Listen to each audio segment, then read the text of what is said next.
फिर से आपका हमारे इस क्लासरूम में स्वागत है और हमारे चैनल पे आपका स्वागत है। आज मैं फिर से आपके लिए एक महत्वपूर्ण टॉपिक लेकर के आई हूँ जो आपके बहुत ही काम का चीज़ है।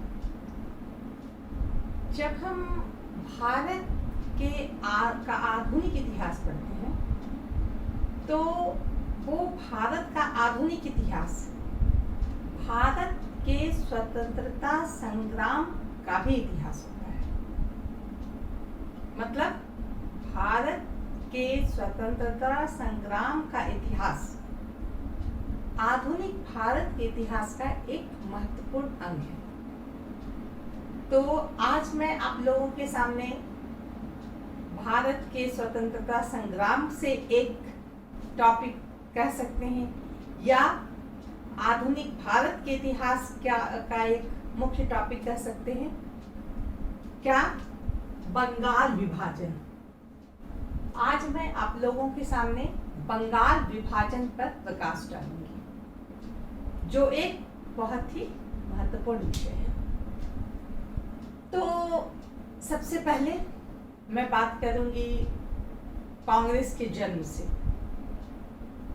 हमने पढ़ा 1885 में 1885 ईस्वी में कांग्रेस की स्थापना हुई और कांग्रेस की स्थापना के बाद कांग्रेस में जो भी सदस्य थे वह उदारवादी विचारधारा वाले थे, जिनको हम नरम दल वाले भी कहते हैं। उनका ब्रिटिश सरकार पर, ब्रिटिशों पर बहुत ही विश्वास था। उनके प्रति वो श्रद्धा रखते थे। उन्हें लगता था कि ब्रिटिश ही उनका कल्याण करेंगे। जैसा कि हम जानते हैं गोपाल कृष्ण गोखले, मेहता, नौरोजी, ऐसे जितने भी बदरुद्दीन तैयब हुआ और ऐसे बहुत सारे जो नेता थे यह नरम दल वाले थे। महादेव गोविंद रानडे, ये सारे लोग को ब्रिटिश सरकार के प्रति बहुत आस्था थी। लेकिन हम धीरे धीरे क्या देखते हैं कि नरम दल वाले की जो विचारधारा थी या उनकी जो कार्यशैली थी वह लोगों को पसंद नहीं आने लगी। क्यों? क्योंकि नरम दल वाले भिक्षावृत्ति, जिसे हम कह सकते हैं, उस पर विश्वास करते थे। अर्थात हमें अगर कुछ चाहिए तो हमें ब्रिटिश सरकार से मिन्नतें करनी होगी, विनती करनी होगी, अनुनय विनय प्रार्थना करके हम उस चीज को ले सकते हैं। हमने ये भी देखा कि ब्रिटिश कांग्रेस की स्थापना के बाद कांग्रेस पर कुछ तो ध्यान देते थे, लेकिन धीरे धीरे जब कांग्रेस से बहुत लोग जुड़ने लगे तो ब्रिटिश सरकार भी कांग्रेस से डरने लगी और एक ब्रिटिश एओ ह्यूम, जिसके बहुत बढ़ चढ़ करके प्रयास से जो कांग्रेस की स्थापना हुई थी, ब्रिटिश जो थे उस माने एक ब्रिटिश नहीं, एक प्रकार से कांग्रेस की स्थापना में बहुत बड़ा अपना हाथ, अपना योगदान दिया था। लेकिन अब ब्रिटिश उस संस्था से डरने लगे थे। क्यों? क्योंकि लोग उससे जुड़ने लगे थे, अधिक से अधिक लोग। अब हम क्या देखते हैं कि धीरे धीरे लोग नरमपंथियों से नाराज होने लगे, क्योंकि उनकी किसी भी बात पर सरकार द्वारा कोई ध्यान नहीं दिया जाता था। तो कुछ लोग इस बात के विरोधी हो गए कि हम क्यों इस तरह के विचार से हम प्रभावित हो, ऐसे विचार वाले क्यों कांग्रेस के का नेतृत्व कर रहे हैं या उसमें हैं, जब कुछ हमारा काम हो ही नहीं रहा है, जब हमें कुछ फायदा ही नहीं हो रहा है बल्कि हमारा शोषण हो रहा है। ऐसी स्थिति में हम ब्रिटिश सरकार के तो विरोधी हैं ही, हम उदारवादी जो नेता हैं उनके भी हम विरोधी हैं। तो इस तरह विचारों में परिवर्तन होना शुरू हुआ और लोग उग्र होने लगे। अब लोग विचार करने लगे कि क्या सही है क्या गलत है। 93 में जो कांग्रेस अधिवेशन हुआ उसमें मदन मोहन मालवीय ने कहा कि हमारे यहाँ के शिल्पकार, हमारे यहाँ के कलाकार वो कहाँ गए, जो इतने अच्छे बुनकर हुआ करते थे या अन्य क्षेत्र में जिन शिल्पियों की भागीदारी बहुत ही महत्वपूर्ण होती थी, वो कहाँ गए। क्यों? क्योंकि अंग्रेजों की नीति के द्वारा इनका ह्रास हो गया था, इनका एक प्रकार से ये पर्दे के पीछे चले गए थे। कैसे? पहले लोग हाथ से तरह तरह के कारीगरी से कपड़े बनाते थे, जो विदेशों में भी बहुत ही फेमस हुआ करते थे। इनकी बहुत सारी कलाकारियां ऐसी होती थी जिनकी मांग विदेशों में थी, हम लोग जानते हैं। लेकिन अंग्रेजों की जो नीति थी, उनकी जो साम्राज्यवादी नीति और उसके अंतर्गत भारतीयों को शोषण करने की नीति, इसने क्या किया, यहाँ से कच्चा माल अपने देश ले आकर के वहां पर मिलों में, फैक्ट्रियों में उसे तैयार कराकर हमारे यहाँ बेचने चले आते थे। होता ऐसा था कि उनके जो सामान होते थे, जो वहां से आते थे, वो सस्ते होते थे। क्यों? क्योंकि वो तो फैक्ट्री में बने हुए हैं, वो तो बड़े बड़े मिल में तैयार हुए हैं कपड़े, फैक्ट्री में बड़े बने हुए औजार, तो वो सिंपल सी बात है, सस्ते होंगे। हमारे यहाँ जब कपड़ा तैयार हो रहा है या औजार तैयार हो रहा है या बर्तन तैयार है, कुछ भी तैयार हो रहा है, वो हाथों से हो रहा है, मेहनत से हो रहा है, उसमें समय भी लग रहा है, तो स्वाभाविक सी बात है कि उसकी कीमत अधिक होती थी। लोग सस्ते के चक्कर में जो ब्रिटिश वस्तुएं होती थी, जो बाहर से आई हुई वस्तुएं होती थी, उसको कंज्यूम करते थे, उसको खरीदते थे। वो महंगा चीज क्यों खरीदेंगे? तो ये बहुत बड़ी साजिश थी भारत के कलाकारों को, शिल्पकारों को, बुनकरों को, जो भी हैं ऐसे स्पेशल कलाकार जो भारत का गौरव समझे जाते थे, उनको इन्होंने एक प्रकार से इन पर क्षति किया, इनके कामकाज को, और भारत में ये लोग बहुत ही पीछे हो गए। तो ये जो शोषण की प्रवृत्ति जो थी, इसे देखने के बाद लगभग उसी समय से लोग अंग्रेजों के प्रति एक विरोध भाव रखने लगे। सिंपल सी बात है, रखेंगे ही। समय बीतता गया, उदारवादी में भी जो है कुछ परिवर्तन आया। कुछ उदारवादी तो एकदम से लकीर के फकीर थे कि नहीं, ऐसा है, हमें अंग्रेजों पे विश्वास रखना, वो जरूर हमारा कल्याण करेंगे। कुछ लोग हैं जो अपने आप को बदलने की कोशिश कर ले कि नहीं, ये व्यवस्था में तो चलने वाला नहीं है। इस तरह से हम देखते हैं 1899 में लॉर्ड कर्जन यहाँ के वाइसराय बनकर के आए, और लॉर्ड कर्जन भयंकर प्रतिक्रियावादी थे।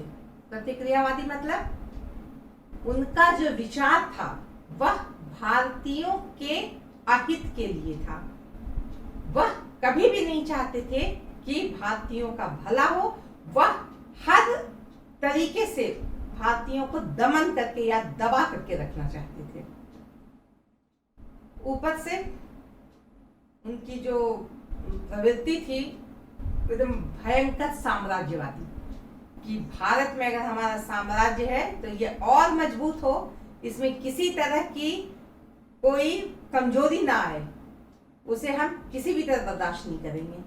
इसके लिए उन्होंने बहुत सारे नियम बनाए, जिसमें एक नियम मैंने पढ़ाया है, प्रेस पर जो उन्होंने नियंत्रण लगाया। कहने का अर्थ है कि उस समय तक उग्रवादी विचारधारा वाले सामने आने लगे थे और ब्रिटिश के प्रति इनका विचार जो है थोड़ा नहीं, ज्यादा उग्र होने लगा था। ऐसे में कर्जन ने एक नीति अपनाई। उसने बहुत दिमाग लगाया। क्या? बंगाल एक बहुत बड़ा क्षेत्र था। बंगाल अगर हम देखें, एक बहुत बड़ा क्षेत्र था। इसमें क्या है? इसमें हम देखते हैं कि बिहार, यानी झारखंड भी उसमें था उस समय, उड़ीसा, आसाम, अभी जो पश्चिम बंगाल है, पूर्वी बंगाल है, सारा कुछ उसमें था, यानी बहुत बड़ा क्षेत्र था। बहुत भाषा के लोग रहते थे, बहुत जाति के लोग रहते थे, लेकिन यह क्षेत्र जो था यह बहुत ज्यादा राष्ट्रवादिता की भावना जो होती है यहाँ बहुत अधिक थी। बंगाल जो है वो एक प्रकार का गढ़ था। अंग्रेजों के विरुद्ध जो एक्शन होता है वह सबसे ज्यादा यही देखा जाता था। कर्जन ने इसे देखा और सोचा कि ये बंगाल में बड़ा एकता है और इस एकता के कारण हम खतरे में पड़ जाएंगे, तो क्या किया जाए, फूट डालो और शासन करो। ये नीति उसने अपनाई और क्या किया, उसने 19 जुलाई 1905 को घोषणा कर दी कि बंगाल का विभाजन होगा। ठीक है, होगा, हो गया बंगाल का विभाजन। ऐसे इधर बंगाल, पूर्वी पश्चिम बंगाल, इधर आसाम और इधर अन्य जो क्षेत्र थे वो इधर रह गए। अब पूछा जाए कि विभाजन कैसे किया गया, किस आधार पर किया गया, क्यों किया गया, तो ऑफिशियल ये बताया गया कि चूंकि ये बहुत बड़ा क्षेत्र है, आबादी यहाँ की 8 करोड़ है, इसे संभालना बहुत मुश्किल है। इस पर एक तरीके से सफल प्रशासनिक व्यवस्था लागू करने के लिए, एक सुविधाजनक स्टाइल में लाने के लिए बंगाल का विभाजन करना बहुत आवश्यक है और इसीलिए बंगाल का विभाजन हम कर रहे हैं। ये दलील दी गई, लेकिन हकीकत क्या था कि जिस तरह बंगाल को बांटा गया वह भाषा के आधार पर नहीं, जाति के आधार पर नहीं, पूरे संप्रदाय के आधार पर बांट दिया गया। हिंदू और मुस्लिम को अलग करने की कोशिश की गई और जो यहाँ के गवर्नर जिनको बनाया गया वो भी सीधे इनकार कर दिए कि हाँ, हम जो है हम ब्रिटिश के प्रति वफादार। जब लॉर्ड कर्जन यहाँ गए, उनका भी भाषण ऐसा था जो यह बताता था कि हम यानी ब्रिटिश जो है वह मुसलमानों के हित के लिए काम कर रहे हैं। आपका ये क्षेत्र है, आप यहाँ अपने हिसाब से रहिए और अपने हिसाब से आप अपने धर्म को मानिए, कोई इंटरफेयर आप पे नहीं करेगा। कोई मतलब ये हिंदू, ये कह के वो क्या जताना चाहते थे, वो अपने प्रति वो सहानुभूति और विश्वास भाजन बनना चाहते थे और इनके प्रति उनके मन में नफरत डालना चाहते थे। यह बात थी। एक अंग्रेज ऑफिसर वहां गए, उन्होंने भी बहुत बड़े बड़े बोल बोले इनके लिए, मुस्लिम के लिए। उन्होंने कहा कि मेरी 2 पत्नी है, एक हिंदू है एक मुस्लिम है, लेकिन मैं सबसे ज्यादा मुस्लिम पत्नी को चाहता हूँ।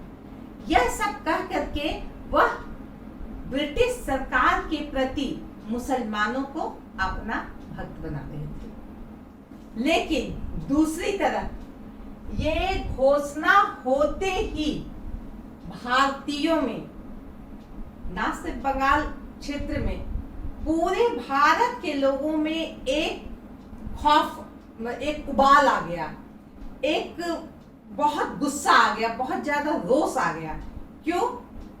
कि आप जो है ब्रिटिश सरकार जो है ये बंगाल का विभाजन सिर्फ और सिर्फ हम लोगों को कमजोर करने के लिए की है और इस बात को लेकर पूरे भारत के लोग एक हो गए। इस समय भारतीय इतिहास, इस समय इस टाइम में हम देखते हैं कि बाल गंगाधर तिलक, विपिन चंद्र पाल, लाला लाजपत राय, इनकी भूमिका बहुत ही सक्रिय हो गई थी, बहुत ही ये एक्टिव थे उस समय। इसके अलावे और भी सुरेंद्र नाथ बैनर्जी हुए और भी बहुत सारे उदारवादी नेता, ये भी उस समय थे और इन्होंने भी इसका विरोध किया।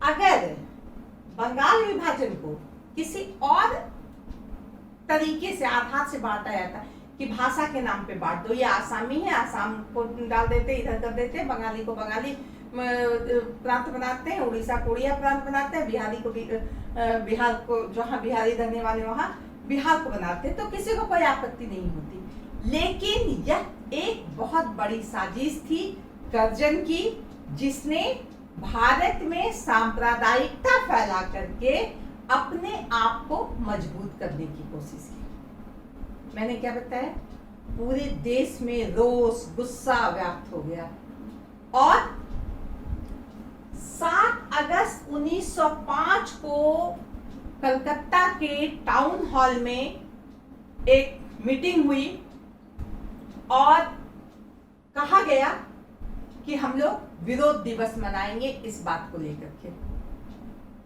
पूरे देश में रैली निकाली गई, आंदोलन हुए, बहुत तरीके के ऐसे काम हुए जो ब्रिटिश के प्रति अपना गुस्सा दिखा रहे थे।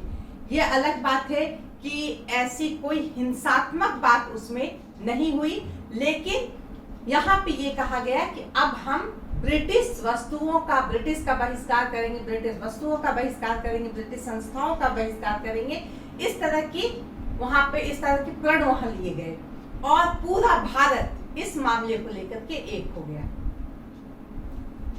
पंजाब में लाला लाजपत राय, अजीत सिंह, इन लोगों ने संभाला मोर्चा, वहां के लोगों को एक किया और इसके खिलाफ, ब्रिटिश के खिलाफ तैयार किया कि ब्रिटिश हमारे अहित का काम कर रही है।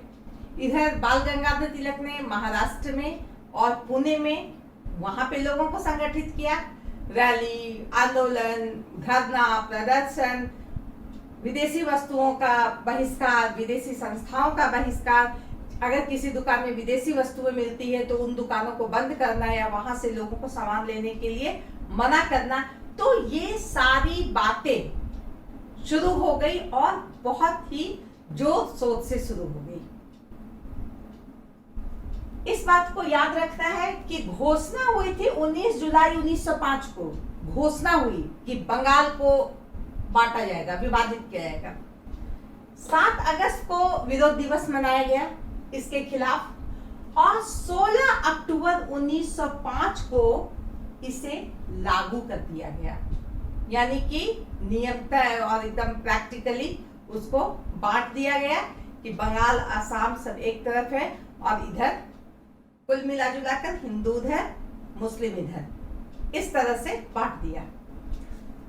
तो इस तरह हम देखते हैं कि यह एक बहुत ही गलत नीति थी लॉर्ड कर्जन की, जिसमें लॉर्ड कर्जन ने फूट डालो और राज करो का फॉर्मूला जो है यहाँ लागू किया था। लेकिन इसका विरोध भी इतना ज्यादा हुआ, इतना ज्यादा हुआ कि लोग 1 साल में या 6 महीने में या 2 साल में रुक नहीं गए। इसका विरोध निरंतर चलता रहा कि नहीं, ये कैंसिल करो, ये रद्द करो, ये नहीं चलेगा, नहीं चलेगा, तुम्हारी ये नीति जो है वह नहीं चलेगी। और अंततः 1911 में इसे रद्द किया गया। ये बात भी आप लोग जानिएगा, बंगाल विभाजन हुआ लेकिन 1911 में इसे रद्द कर दिया गया।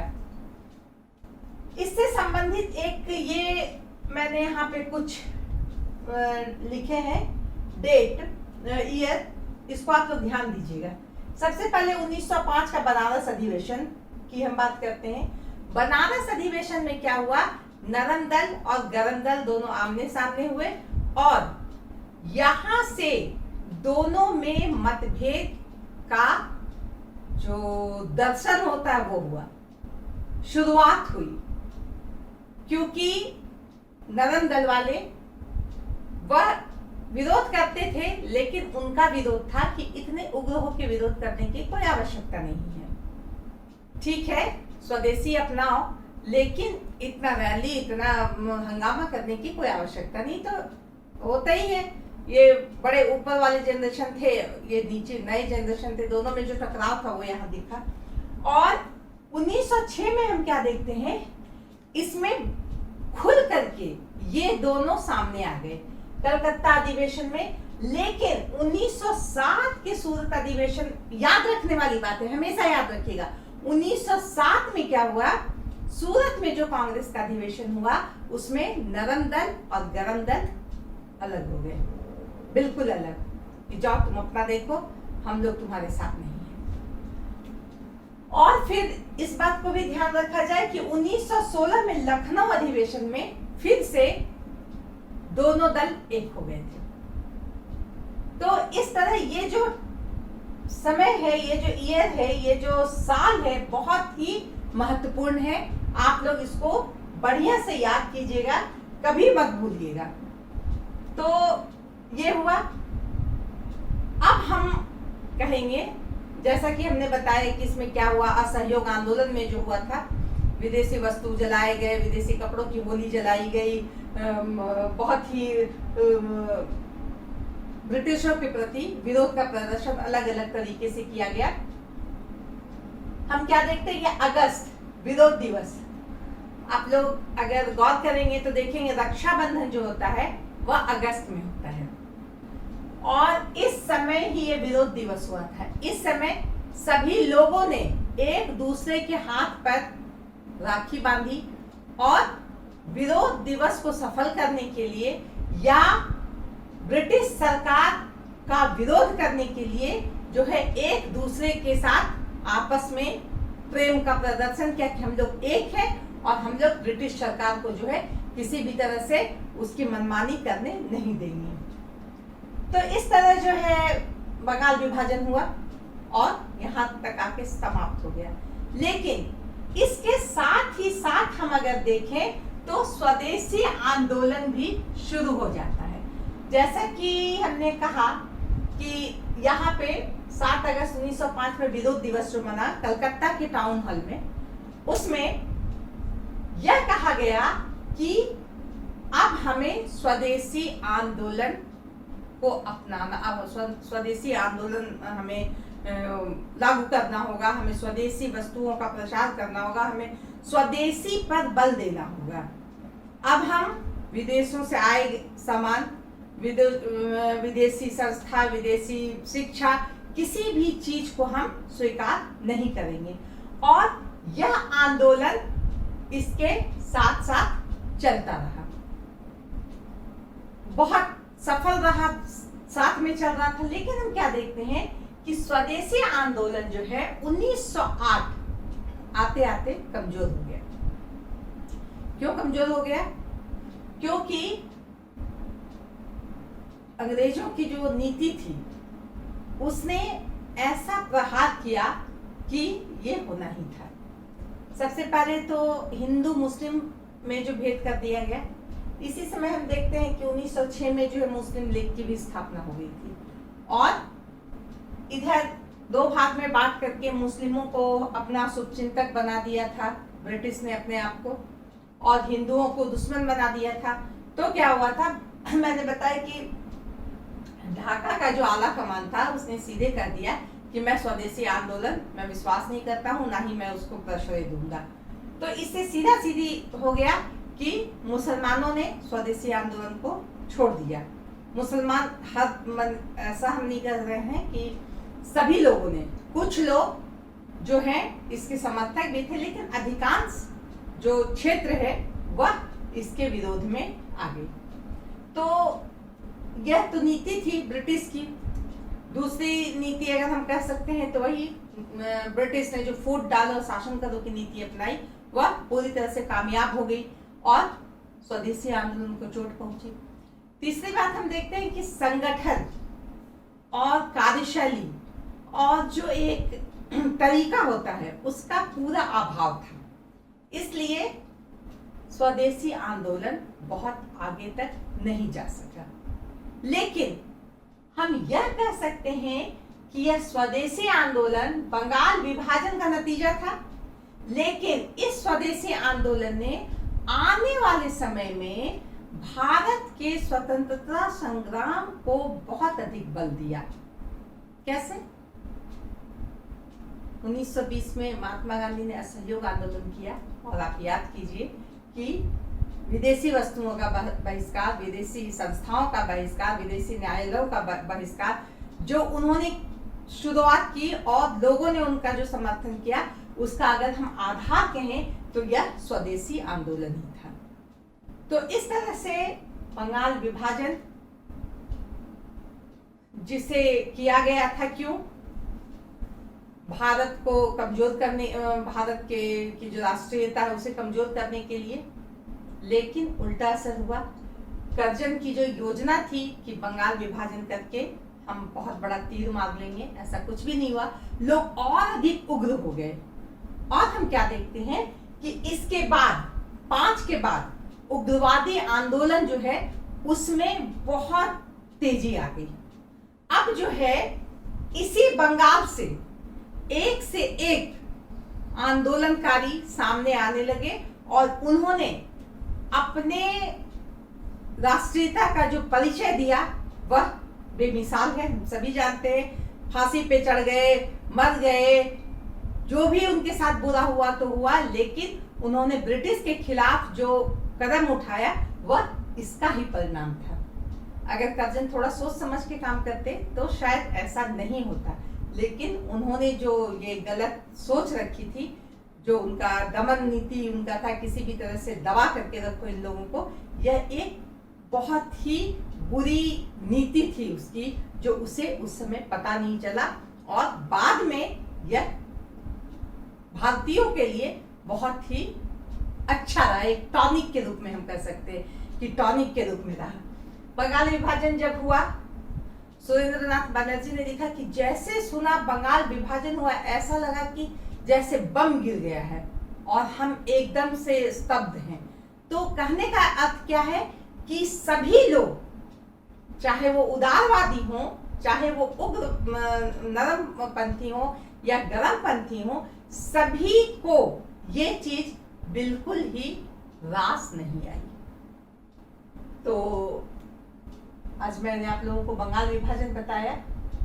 इसमें मुख्य रूप से यही है कर्जन की जो नीति थी, और इसमें आप लोग खासकर इनको एकदम से बढ़िया से याद करके रखिएगा। और बंगाल विभाजन का ही परिणाम था स्वदेशी आंदोलन, जिसे दमन नीति के द्वारा और अंग्रेजों के अन्य जो खुराफाती नीति थी उसके तरीके से, उसके द्वारा इसे असफल कर दिया गया, लेकिन यह असफल नहीं था। तो आज के लिए इतना ही। धन्यवाद।